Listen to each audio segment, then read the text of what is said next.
Hey, come in. You all hit the like, hit the share button, and share this live stream. I know I may not seem enthusiastic, but I am about the Bitcoin ETF. As I told you today, I'm not feeling my best. However, when it comes to crypto, I'm usually, especially when it's in the green like it is today, I'm usually still feeling good. And what stood out to me, of course, when I saw the news breaking that the ETF was approved, not only was the price target prediction of Bitcoin hitting past six figures this year by the end of this year, right? Bitcoin hitting past six figures by the end of this year, but exactly 11 Bitcoin spot ETFs were approved. So I'm going to show you all this small clip, exactly the number 11. And the very first thing that I thought about was the person that was on my live stream last night that broke down to me that 11 is a, somebody said, rich. Hello, Jeremy Scott. Thank you for tuning in, Jeremy. That number 11 is that gateway portal. And today is exactly 1-1, and tomorrow will be 1-11, right? January the 10th, today the 1-1, and then January the 11th tomorrow. So a gateway portal is like a gateway, right? It gives you access to blessings, to increase or prosperities. It's your gateway to enter into that. And 11, I have it hidden in the background, but you all have, in fact, I have my necklace on. Not sure if you can see, but right there is 1111. Right. So I'm not new to this. And right here on my shirt, I didn't even think about that. The 111 milli movement. The 111 milli movement. So let's come in. We're going to talk about this. Also, we're going to talk about XRP, right? Will we see XRP take off as well as a part of this? Its connection to ISO 20022 and Chainlink's connection to the Swift system. So you all don't want to miss this one. Hit the thumbs up, share this video, and invite some more people in. Okay, let's listen in. SEC approves Bitcoin spot ETFs to list, and it is exactly 11 of them. SEC approves 11 Bitcoin spots ETF. Breaking news around all of this. Kate Rooney has more on this decision by the SEC. Kate. Hi, Morgan. We are just getting word from the SEC that a wave of Bitcoin ETFs have been approved. The SEC just putting out a statement saying that 11 of these have gotten the green light to trade in the U.S. We do expect them to start trading tomorrow based on what some of the exchanges have said earlier in the day. The CBOE said that those spot Bitcoin ETFs will begin trading tomorrow. I have a statement here from Gary Gensler, the chair of the SEC, that he talks about some of the risks involved here. He says, though we're merit neutral, he would note the underlying assets when he talks about Bitcoin are primarily speculative, volatile assets that are also used for illicit activity, including ransomware, money laundering, sanction evasions, and terrorist financing. So he does, in the same breath as approving these Bitcoin ETFs, mention some of the illicit use cases. He says, while we approve the listing and trading of certain spot Bitcoin exchange traded products and shares today, he says we did not approve or endorse Bitcoin. Investors should remain cautious about the myriad risks associated with Bitcoin products whose value are tied to crypto. But Morgan and John, this is a long-awaited milestone for the asset class, really seen as this legitimizing moment and a way for cryptocurrencies to enter the mainstream investing landscape. You've got the largest asset managers in the world on that list I mentioned of those approved. BlackRock, you've got Fidelity on that list. It is seen as a way to bring some more safety and stability into these. And I want you to see that XRP and including Litecoin, I really don't talk about Litecoin, but that is Litecoin is understood in the crypto world to be silver to Bitcoin's gold. And you see the 666 at the time of this recording connected to Bitcoin was 45,666 65. And yeah, you got Litecoin, Ether, and the XRP making its moves as well. Markets, and again, a big moment and highly anticipated for this asset class. So as of tomorrow, people will have the option to hold Bitcoin in their brokerage accounts next to your regular old stocks and equities. So big moment here, guys. Back.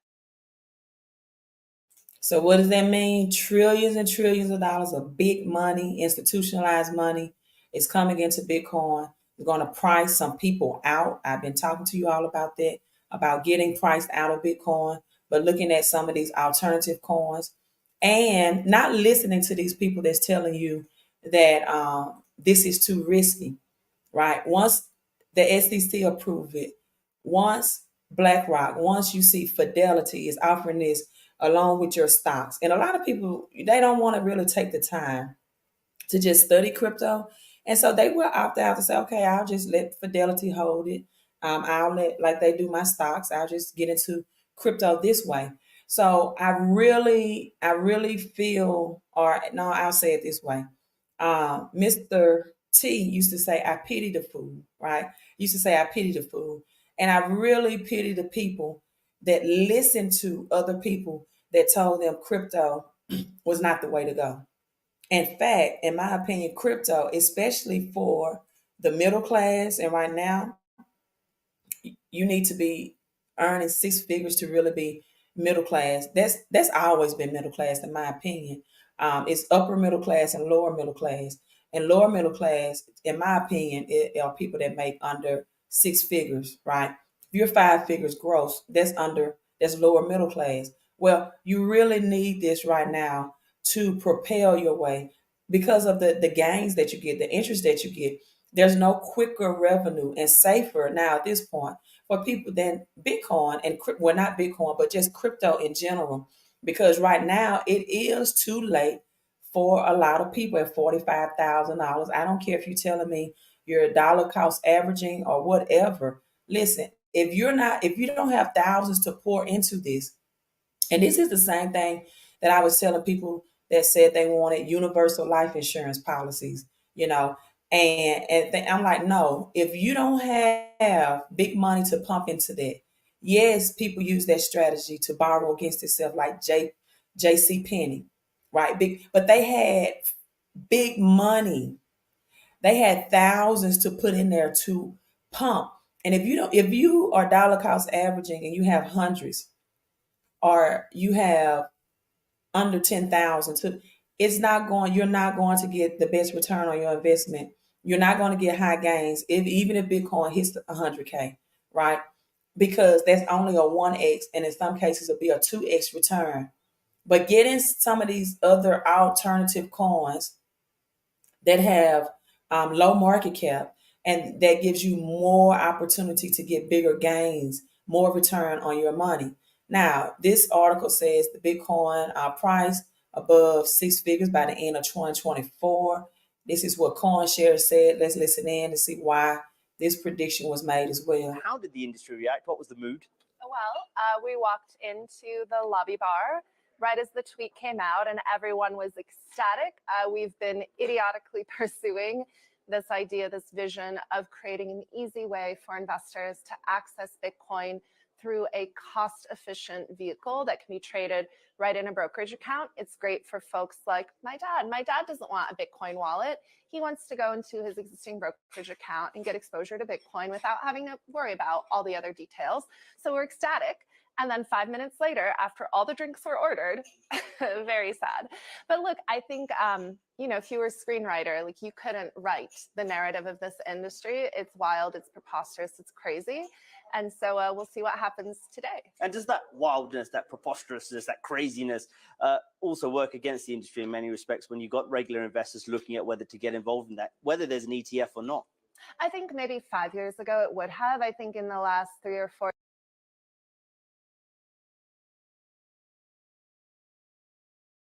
years, the rest of capital markets have become just as crazy as crypto.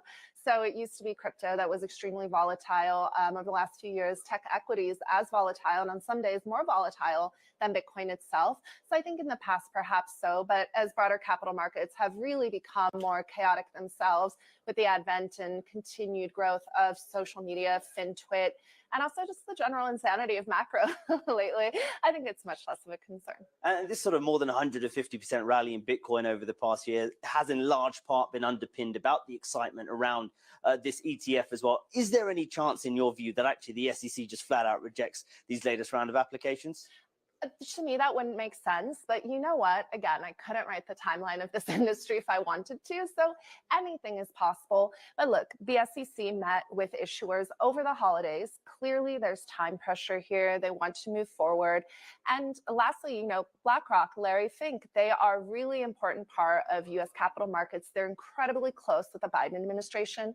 I don't believe they would push forward so aggressively if they did not believe that there was a good probability that this was getting approved. And one of the big narratives around the ETF is, well, this could bring in a new wave of investors, big institutions, some of the more traditional players in the market as well. There was a similar sentiment when we were getting Bitcoin futures as well a few years ago. Is this any different? Well, let's talk about that for a moment. So as of today, there's $53 billion of AUM globally in crypto exchange traded products, right? So these are structured products that trade as trackers effectively. The largest, of course, is Grayscale, but then you have our CoinShares products in Europe and a wide range of others. 53 billion of AUM, 75% of that, 38 billion is Bitcoin. If we look at this coming ETF, right, where's this capital going to come from? Where are the flows going to come from? That's always my favorite thing to talk about, is where are the flows? Well, last week alone, we saw over 110 million go into Bitcoin ETPs around the world.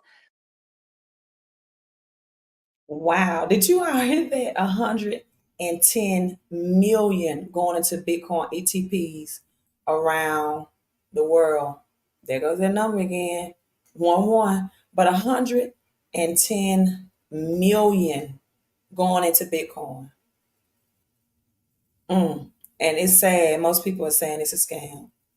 Well, let me tell you, $110 million don't go into scams, you all. When we were getting Bitcoin futures as well a few years ago. Is this any different? Well, let's talk about that for a moment. So as of today, there's $53 billion of AUM globally in crypto exchange traded products, right? So these are structured products that trade as trackers effectively. The largest, of course, is Grayscale, but then you have our CoinShares products in Europe and a wide range of others. 53 billion of AUM, 75% of that, 38 billion is Bitcoin.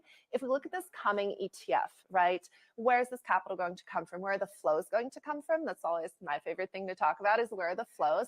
Well, last week alone, we saw over 110 million go into Bitcoin ETPs around the world. What will flows from this product look like? Hard to say, but I think we can reasonably estimate that, if we just look at the US, retirement accounts in the US, $34 trillion pie. If even 0.5% of that gets allocated over the first 2 years into Bitcoin, that's a huge uptick from current AUM. So I think even just looking at the global investable asset base, growing acceptance of Bitcoin as an asset class, and also growing sentiment that the 40-60 portfolio is not really relevant anymore, I think that's a really, really strong sort of indicator that we could see potentially material flows, orders of magnitude anywhere from $25 to $100 billion in year one. And what does that mean then for Bitcoin's price? Number go up. Number go up? Number Can you go give up. me a number? I never give a number. I follow Howard Marks's sage advice. Name a number without a date, or a date without a price. But I think we're going over 6 figures by the end of the year. Ooh-wee. Did you hear that?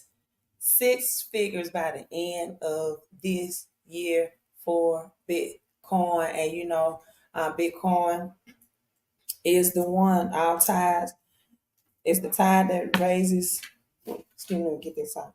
The tide that raises all ships. Where Bitcoin goes, so does the crypto market. So does the crypto market. And now this leads me to this. This leads me to this question. January the 19th. Do you think we will see a government shutdown? Do you think the government will need some time behind the scenes to put a strings on the puppet to restructure some things? This article I read today, Congress is trying to dodge a government shutdown. They have 3 hurdles. First, a government shutdown, people, that's 9 days away. That this must be resolved. Now, I know they put it off in October. And then, or was it November? I don't know. They put it off 2 other times in 2023. You all, Bitcoin halving is coming up in April of this year. Like, you cannot ignore crypto anymore. And you can't listen to people that don't study crypto make you afraid to understand that this is a part of a new world economic system. When I say world, I mean world. I mean world. But this government shutdown, I really believe it is going to happen inevitably. It is going to happen because our old currency system is changing. So, 10 days away until the country once again faces the possibility of a government shutdown because Congress failed to fund key agencies serving Americans, funding for agriculture, energy and water, military, construction, veteran affairs, transportation, and housing programs will expire on January 9th. The rest of government funding expires on February 2nd. And you know what? To be honest with you, it doesn't have to be a government shutdown. This economy is still going to crash. Right? It doesn't have to happen. But if it does happen, it just means it's going to crash faster than what I anticipated, which would be the fall of this year. Now, the lawmakers call for a spending package in line with the debt ceiling deal between former Speaker Kevin McCarthy, Republican for California, President Joe Biden, around the double 66 again. Right? Think of Route 66. 66 is a destination, is a number to take you places. Route 66. 66 is not all, and I did a video on that. It's not always an evil number. It's not an evil number or the mark of the beast. In fact, it has to do, the 666 has to do with commerce. However, let me stay focused. I see numbers and I start teaching about numbers, but their agreement came weeks after Congress extended its own government funding deadline for the second time. Due to, I've heard 3 strikes you're out. So they've already extended it two times. The budget is officially due every year on September, Sept 7, the number transition. And again, the overfunding is, look, people, even if this 166 trillion is passed, that's just going to bankrupt our debt limit. The country is too much in debt. This is a ticking top. It's not a matter of if it's going to happen. It's just when. It's just when it's going to happen. Like, they can kick the can down the road and pass another short-term extension. They can, possibly in the next 9 days. But it's still going to be worse. And Democrats are saying right now that they are against a full year extension. Right? That they are against this. And the budget for next year, and this is something you all need to know. For Congress, the budget for the next year begins in October. While most everyday people are celebrating January as the first of the year, when it comes to government and money and finances, it is always October. And so now let's get on XRP. That's all I got to say about that. We will keep an eye on the next 9 days to see about the government shutdown. Now, XRP.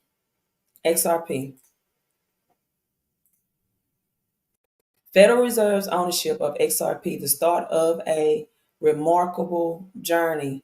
Someone asked, what am I talking about? Is my mic not on? Can you not hear?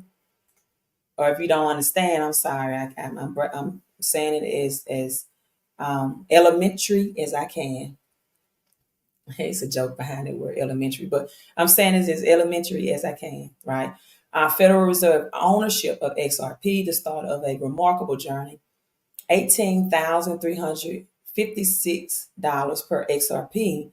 So multiple statements from the Federal Reserve indicate their intention to incorporate Ripple, a strong possibility of collaborating in the near future. Ripple is assisting the development of central bank digital currencies and stablecoins with partnerships already established with the central banks, the IMF, the central banks of Colombia and other countries. Now, the Federal Reserve may potentially begin to use in the XRP ledger or XRP coin itself, which will have impact on its value, you all. So the governments, central banks interested in using XRP are part of their crypto incentives led increased demand for XRP, driving up the price.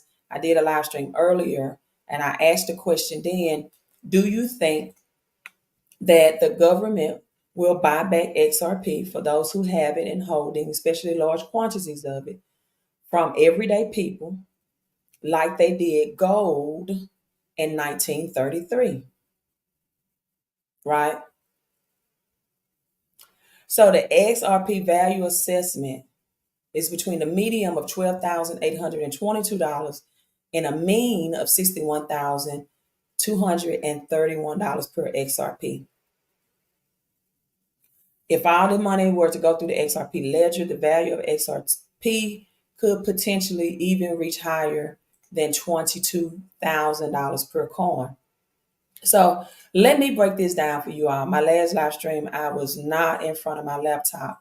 And I told you that I read the IMF paperwork that showed Stellar XLM. Now, let me furthermore go into this.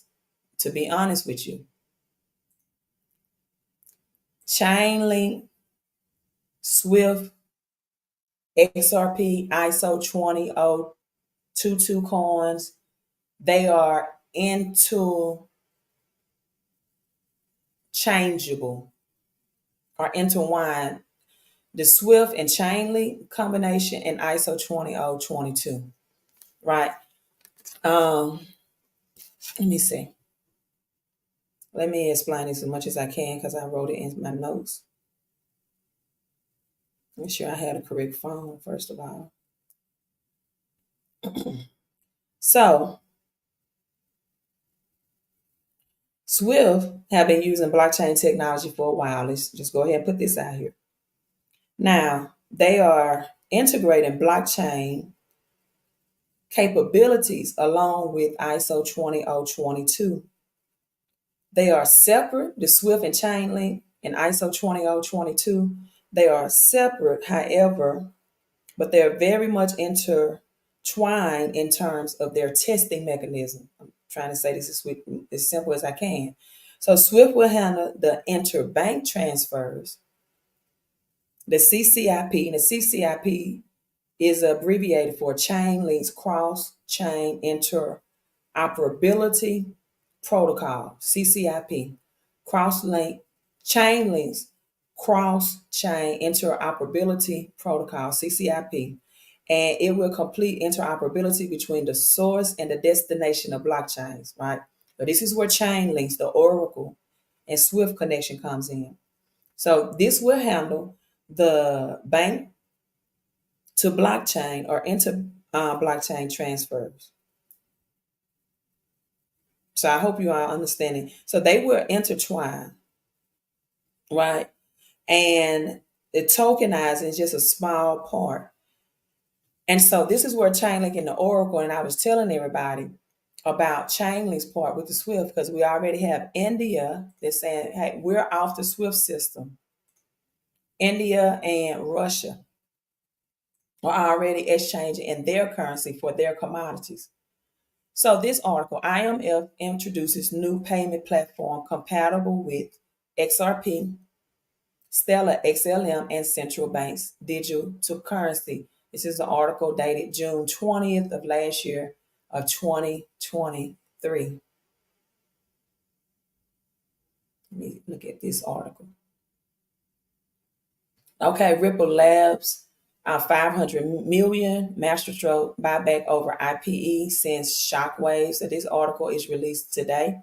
Ripple Labs take a key step with $285 million buyback, highlighting its strategic focus on corporate governance and control. The buyback strategy highlights Ripple's resilience, offering an alternative to early stage investors and demonstrating flexibility and financial solution. Ripple, right?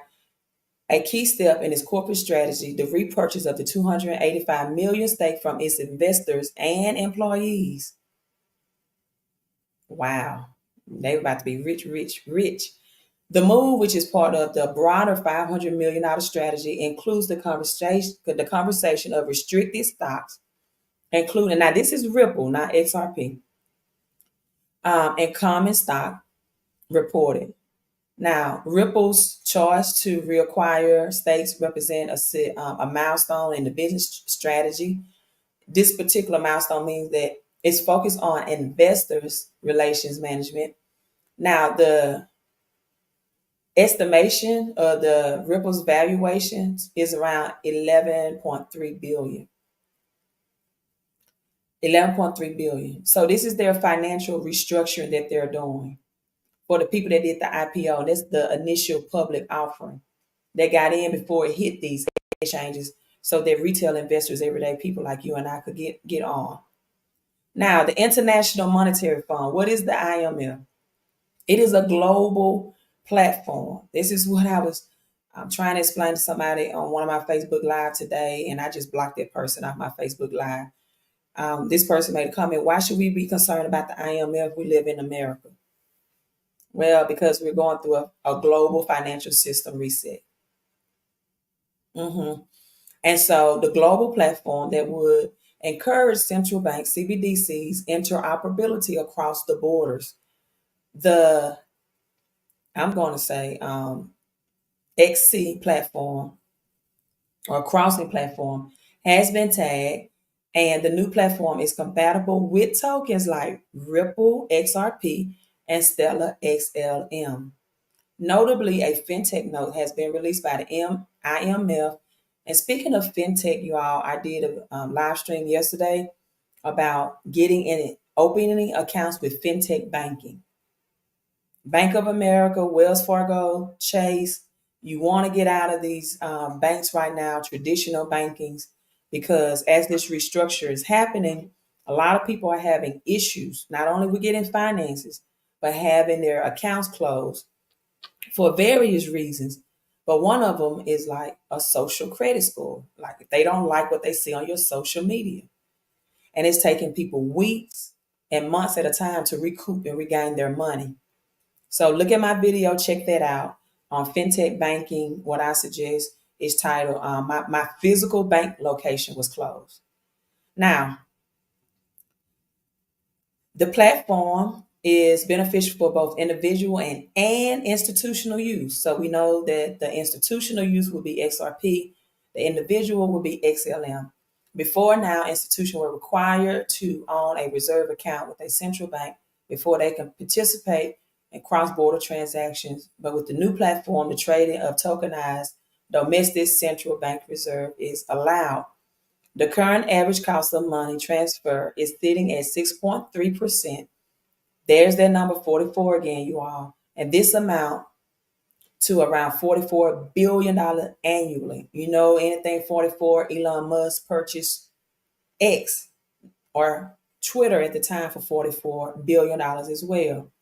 The IMF envisions that the platform would assist central banks in intervening in foreign exchange markets and information on capital flows as well as resolving disputes. And so also, this is what I couldn't show you all. And this is just an equivalent chart of, because I did my live stream today. I was driving and I know that's not safe.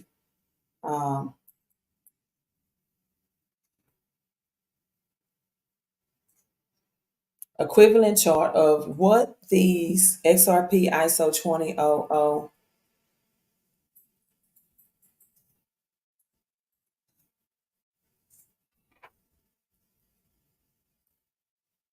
would look like. Let me get an image up. Or if their backing will be backed by gold, or what type of precious metal. You all, this is what a lot of people don't understand. And I'm begging you all to understand this. When the United States dollar in 1971, when President Nixon removed it from the gold standard, paper money must be backed by something tangible, something of a real asset, right? Something a real asset class. And so if it is not like what it was called the petrodollars backed by Saudi Arabia's oil mostly, right? If it is And up to 1971, it was physical gold until President Nixon changed that because Spain was on their way on their warships to recoup and with boatloads of U.S. cash and said, we want our gold back. And President Nixon got word of that, and he changed the dollar standard. I mean, he changed the law so they could not return the cash back to the United States, right? And it's never been changed since then. Now, nothing backs the United States dollar except the United States military.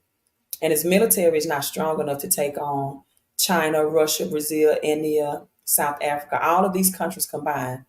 Is not strong enough to overtake them now because these countries has joined forces. So the stable coins for the IMF have been identified as XRP and Stellar. They are the only two that have been identified by the IMF as stable coins. So they're saying that the XRP has an equivalent, or if you want to compare to gold, we know gold is I think around $2,000 an ounce right now in that precious metal. And so that's the equivalent, and then stellar to silver. Now, when you look in the precious metal world,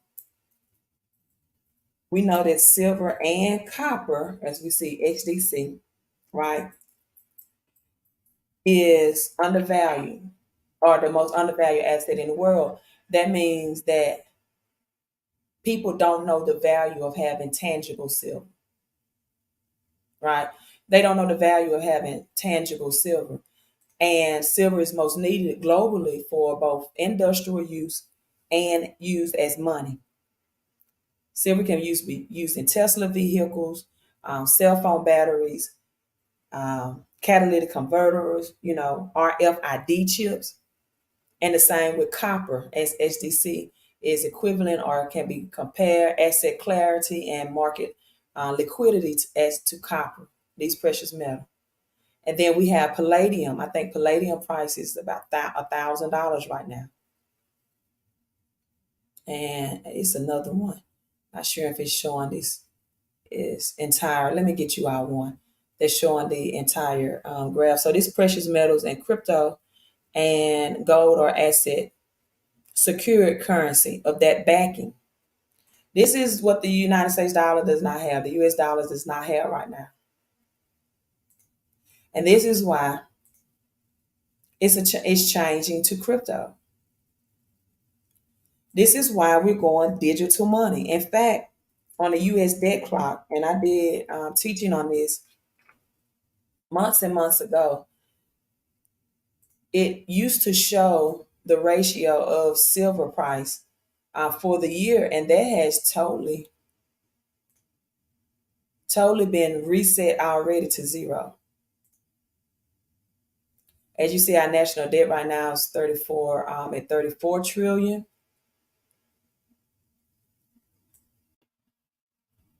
Look, the dollar supply is in the negative. The dollar to silver ratio has been set to zero already. That's why I've always been telling you, I get some tangible silver in your hand as well, because most middle class people cannot afford to accumulate many ounces of gold at over 2,000 an ounce. But as Robert Kiyosaki says, the best-selling book of Rich Dad Poor Dad, of personal finances of all time, said everyone should be able to afford silver at under $40 an ounce, and the shortage of silver will drive prices to an all-time high. The shortage of, and again, silver has two purposes. In fact, visit my website, milliemoves.com, where you can get wholesale silver. In fact, they have a beautiful silver piece called the Silver Phoenix. I'll show you all a picture of it I received today. So the dollar gold ratio has been reset as well to zero. Why? I want you all to put in the comments why. I want you to ask me why. And I'm going to give you some time to ask me why. Put in the comments why. You're watching this live and your hands are free. I always ask why. As we see, Palladium is showing the 111s in the room.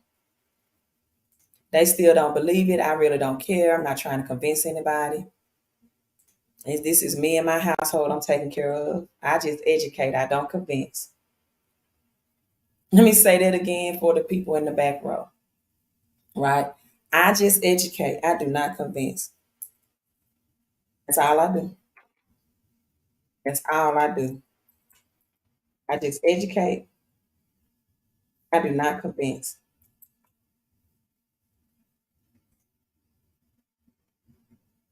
See how many whys I got in the comments. I had one person say why, two people. Oh, I love that name, Queen A with the 4 wands. Why? Great. Love it. I love the mind message connection, right? Because most people don't know this, but gold and silver has to be used to reset its currency system. Now, if you ask me why about that again, because it is real money. It is real money. In fact, what was that? Was it Rockefeller or Rothschild? Both of them was the richest. What? No. It was Mr. J.P. Morgan, the founder of J.P. Morgan or Chase. He said that.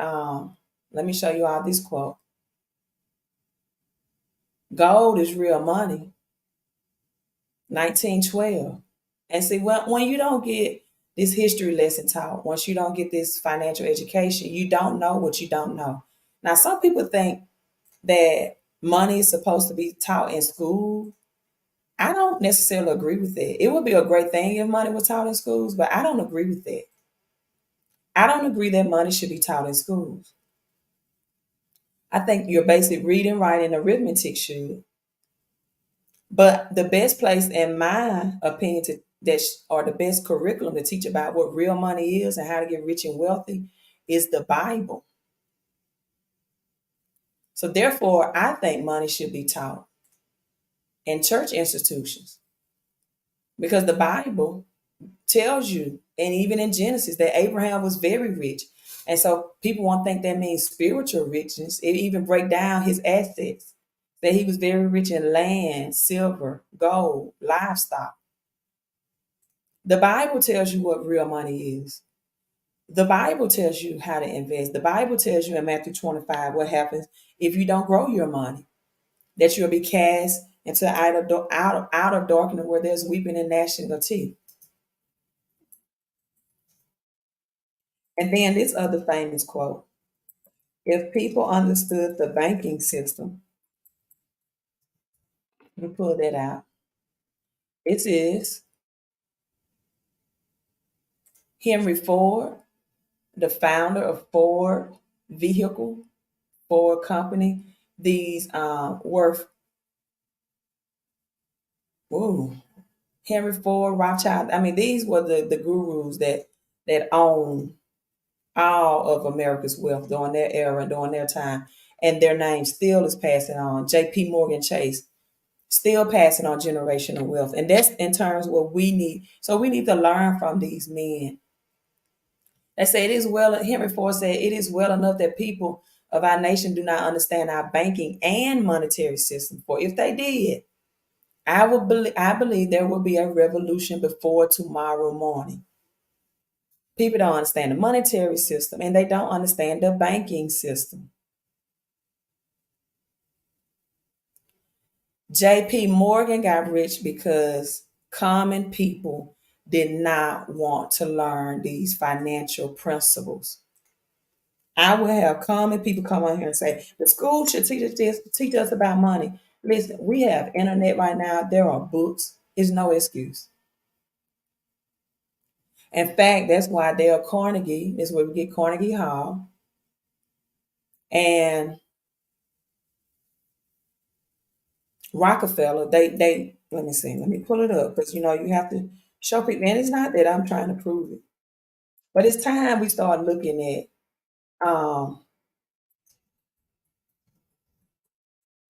Stop looking at everybody else and start looking at ourselves. Because if you're on my live stream right now, you should be gaining some knowledge about money and finance. And we shouldn't be blaming. You shouldn't be blaming anybody else. So it was Dale Carnegie and John D. Rockefeller. They said, look, this is what we want taught in the public school system.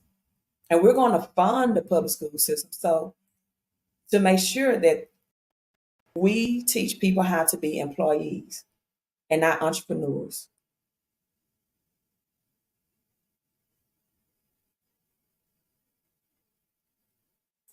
So who they gave the gold and silver in order to clear the debt, I have no idea what you're asking about.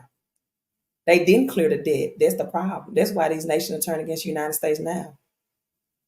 The United States were just the bullies. They had a bigger military base. So Spain's did not. In fact, the United States just paid somebody back their gold that they had in possession for years, and they just paid it back a couple of years ago. So John D. Rockefeller said, I don't want a nation of thinkers. I want a nation of workers. So we'll fund the public school system. We'll get people to work, to get used to working from bell to bell, to walk on the left side of the hallway, going down, the right side coming up.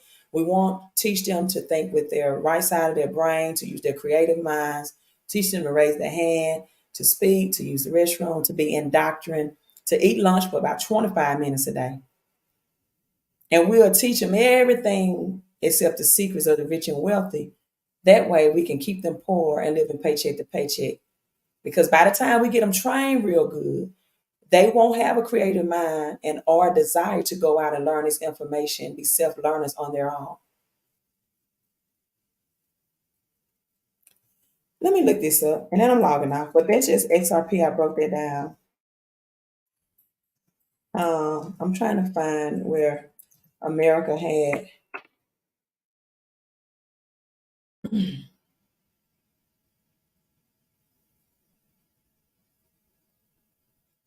Look, we can look at this.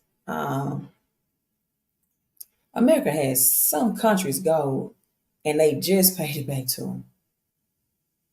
But let's look at this. This is on the History Channel. See, the knowledge is out here too much. This is FDR takes the United States out the gold standard. This is 1933. Right? June 5th, 1933, the United States went out the gold standard. And they made all American citizens that own Federal Reserve gold to turn it in. This is an executive order that was issued by the president. Within 5 days, the advance had begun. Congress, called into emergency session, received the president's banking bill. In less than 8 hours, it had passed both houses. On March 12th, in the first of his radio fireside chats, the president gave the people a progress report.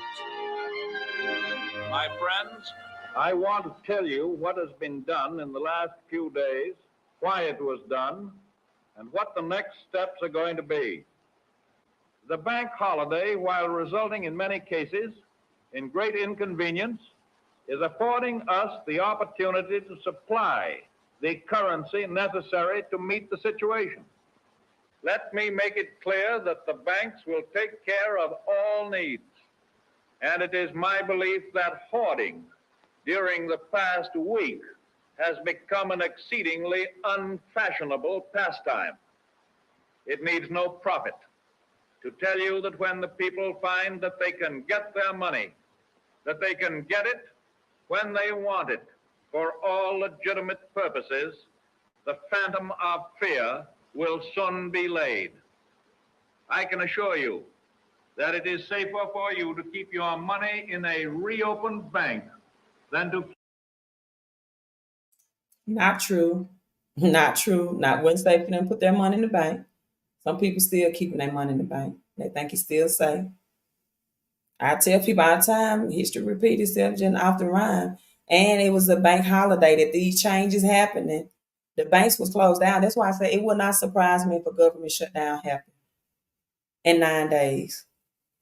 Because see, when things are shut down, that's when the strings are pulled behind the curtain, like the Wizard of Oz. That's when the changes are made and implemented. I'm teaching today. King Kong. I'm teaching today. I pat myself on the back. I'm teaching today. I'm not preaching yet because I'm not in the Bible, but I am teaching. Thank you. Thank you so much. Yeah, you got to blame yourself at this point. If you're watching me, you have no one to blame but yourself if you don't make changes and you know that this switch is about to be flipped. Purposes, the phantom of fear will soon be laid. I can assure you that it is safer for you to keep your money in a reopened bank than to keep it under the mattress. Yeah, right. Yeah, right. So you want to know why these countries are dumping the dollar per se? Well, here we go. Y'all, you all ask why. I'm gonna tell you why.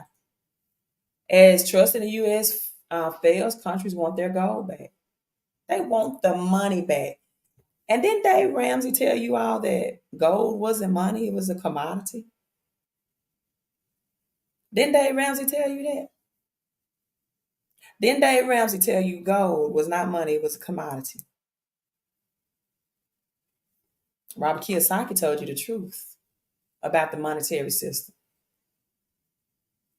Ooh, D-Train. What a nice, let me stay focused. What a nice profile picture. So as trust in the U.S. fails, countries want their gold back. The seizure of Russia's foreign reserves marked by the end of fair play capitalism, with much talk of the new trade deals being dominated in one and investors looking for alternatives to the greenback as a reserve currency. A recent survey of central bankers and sovereign wealth fund managers provided new insight into the politics of the global economy. 68% of these countries keeping gold reserve at home in 2022. I still got some people that's not investing in gold and silver. But I always tell people I prefer silver, right? And America's stewardship, sanctions have done little to impede Putin's war machine. The fact that the U.S. decided to treat Russia, nuclear armed major power and primary commodity exporter, Libya or Siberia, Iraq, indicates that not only a total lack of strategic foresight in Washington, D.C., but also a lack of an understanding of the basis of U.S. global supremacy. These countries said, we want our money back. We want restitution. You know what? The black and brown community are not the only ones who want restitution. Taraji P. Henson is not the only one that wants restitution. If she wants a fair pay. These countries say, United States, we've been accepting your dollar for years, since 1944, as the global reserve currency. It's not backed by a real commodity, nothing real. And we want our gold that you all supposed to be guarding for us at Fortnite. Sound like World War III. So you combine World War III, and now Bitcoin is officially be declared an asset. And we're talking about the Phoenix in crypto, but you all, isn't this beautiful? The silver Phoenix, 1 ounce silver coin. I mean, God's money just have a different glow. It is so sad, in my opinion, that some people have worked all of their lives, and never, ever held real money in their hands. And they still think cash is real money. No, cash, just like when you play the game of Monopoly, that paper money across the board is only good if you land on something and buy assets with it. Can somebody else come in and tell me I'm teaching today or teaching tonight? Because that was just a great example. And if you don't want to understand that, you just don't want to understand it. That's as simple as I can explain it. Are you smarter than a fourth grader? Just like in the game of Monopoly, that hard cash, that paper cash, if you play that game, such is the real thing in this game of life. That if you don't land on the asset, and there's Prince Charles III on the other side. I told you how to get those Queen Elizabeth coins as well, because she was going out of print when she died in 96. Told you how to get those Queen Elizabeth silver. If you don't use that cash to get you some real assets, just like in the game of Monopoly, you're going to lose in this financial game of life. And just like Matthew 25, the man that did not grow his money, when he was cast into outer darkness where there's weeping and gnashing of teeth, sounds like hell on earth to me. A lot of people, because they're not open-minded, and they don't understand that assets put money in your pocket and liability takes money out of your pocket. And they don't understand that since 1978, since President Nixon removed the backing of gold to support a real commodity, the dollar, and that if you don't grow your money is going to outgrow you. That means you're going to have more month than money. So this is the Phoenix on the 1988 Economist magazine that predicted January 19th on the double 88, 36 years ago, to get ready. I won't say predicted, but it foretold to get ready for a new world economic system. So you all, I'm logging off this XRP, this XLM breakdown. Also tomorrow, I'm going to go over VeChain, some of these other cryptos, IOTA. I don't think I showed you all IOTA. SVG, all of these are also compatible with ISO 20022. And we're going to dig deep into this. We're going to look at the market. As today is January 10th, we see the 110. Tomorrow will be the 111. 11 ETFs were approved today, the exact number 11. I'm going to share this with you. That 11 is a new beginning. The 11th hour approaches right before midnight. This can be your new beginning if you just have a decisive mind and take action. Deuteronomy 11:11 breaks down transition to a new life of abundance in a promised land. Deuteronomy 1:11 states that may the Lord thy God, the God of our ancestors, bless you and increase you 1,000 times more. Deuteronomy 11:11 that you are blessed with many resources. 10 represents law and responsibility. However, 11, as in Genesis 11, represents chaos and confusion, but a wealth transfer at the same time. In fact, 9/11, buried underneath the rubble of the Twin Towers, were physical gold and silver, because the United States was broke. So that was a perfect storm, because all the bonds and the records of the bonds were kept in that building, in those buildings, and they were destroyed. And the physical gold and silver was retained. So 11 means a wealth transfer, as in Deuteronomy 11. There are 11 promises in the book of John, and John was God's favorite disciple, right? So this is going to look chaotic. It's going to look confusion. Genesis 11 talks about the Tower of Babel. That's a vibrational frequency is changing as we're changing to a digital currency, a digital frequency. As in 9/11, the clash of the Twin Towers was a vibrational frequency. So the 11:11 portal, wealth transfer, my 111, that's what all of that represents. You all, I'm signing out. Let me read this comment. Kel says, Queen, you do the most. Been teaching and preaching and reaching those who take action and who works. Thank you so much. I greatly, greatly appreciate that comment and that thank you. Also to you, Dark Knight, as well. And you all, make sure that you are subscribed to the channel. If you're not getting my notifications, maybe you should unsubscribe and subscribe again and hit that bell so you can be notified whenever I go live. You all, it is the time as we go through this vibrational frequency to buckle up and let's get rich and let's stay righteous at the same time. You all have a great, great night. Queen out.